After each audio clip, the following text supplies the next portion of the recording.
retrouve souvent dans un état de flow où tu peux faire une activité pendant des heures et tu vois pas le temps passer et tu es productif et tu aimes ce que tu fais et c'est un état de bien-être et de productivité en même temps.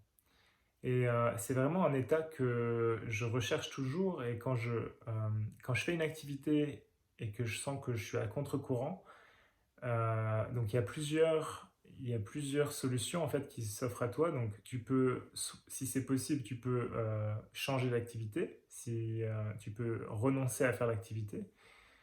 Mais si par exemple c'est une activité, c'est une chose que tu dois faire, que tu es obligé de faire, c'est de changer ta relation avec cette chose.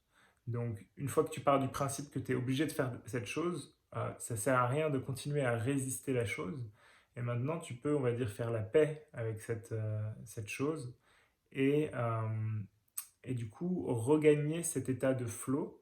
Et en fait, tu changes tes définitions par rapport à comment tu regardes cette chose que tu n'aimes pas peut-être. Et tu cherches en fait ce qui te déconnecte, ce qui crée de la friction, de la résistance.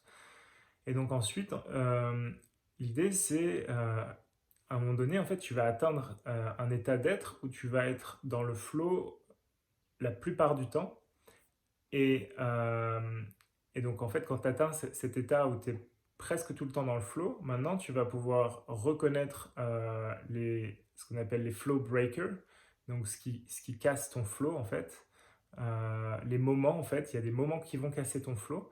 Et à chaque fois, là, prends conscience de ça pour pouvoir encore et encore changer ta relation avec ces moments ou tout simplement dire ah ok ça c'est une activité qui me casse mon flow et donc du coup c'est une activité que tout simplement je vais arrêter, je vais déléguer peut-être ou donc je vais changer ma relation avec cette activité.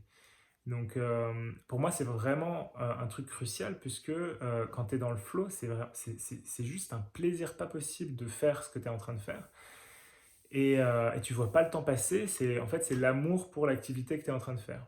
Et donc, du coup, forcément, j'ai toujours envie d'être dans cet état. Et donc, si je reconnais qu'il y a quelque chose qui casse cet état, qui me fait descendre dans un autre état de conscience, j'ai envie d'identifier ça et de changer ma relation avec.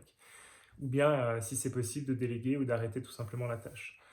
Donc, est-ce que ça t'arrive souvent d'avoir ce genre d'expérience où tu te sens bien, il y a un flow et tout, tu sens que c'est vachement sympa en fait, l'énergie dans laquelle tu es. Et là, en fait, il y a quelque chose qui se passe, mais tu prends pas forcément. Wow, il y a du vent aujourd'hui. Et tu prends pas forcément le temps euh, d'identifier en fait ce qui t'a cassé ton flow. Et donc, du coup, en fait, ça continue à se répéter encore et encore. Et donc, tu atteins cet état de flow seulement à certains moments et pas très souvent dans la journée. Alors que l'état de flow, c'est notre état naturel.